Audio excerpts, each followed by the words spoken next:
बिस्मिल्लाहिर्रहमानिर्रहीम।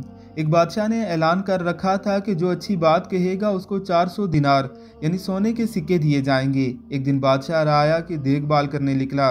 उसने देखा कि एक 90 साल की बूढ़ी औरत जैतून के पौधे लगा रही है। बादशाह ने कहा कि तुम 5-10 साल में मर जाओगी, ये दरख्त 20 साल बाद फल देगा, तो इतनी मुशक्कत करने का क्या फ़ायदा। बूढ़ी औरत ने जवाबन कहा, जो हमने फल खाए वो हमारे बड़ों ने लगाए थे, अब हम लगा रहे हैं ताकि हमारी औलाद खाए।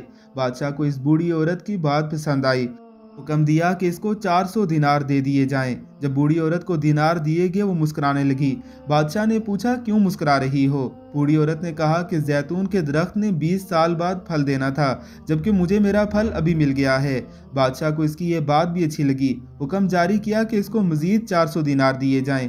जब इस औरत को मजीद 400 दिनार दिए गए वो फिर मुस्कुराने लगी। बादशाह ने पूछा, अब क्यों मुस्कुराई।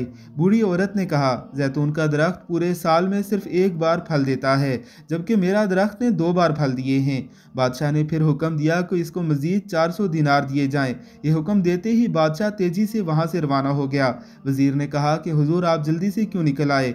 बादशाह ने कहा कि अगर मैं मजीद इस औरत के पास रहता तो मेरा सारा खजाना खाली हो जाता, मगर औरत की हिकमत भरी बातें खत्म न होती। अच्छी बात दिल मोह लेती है, नर्म रवैया दुश्मन को दोस्त बना देता है, हिकमत भरा जुमला बादशाहों को भी करीब ले आता है।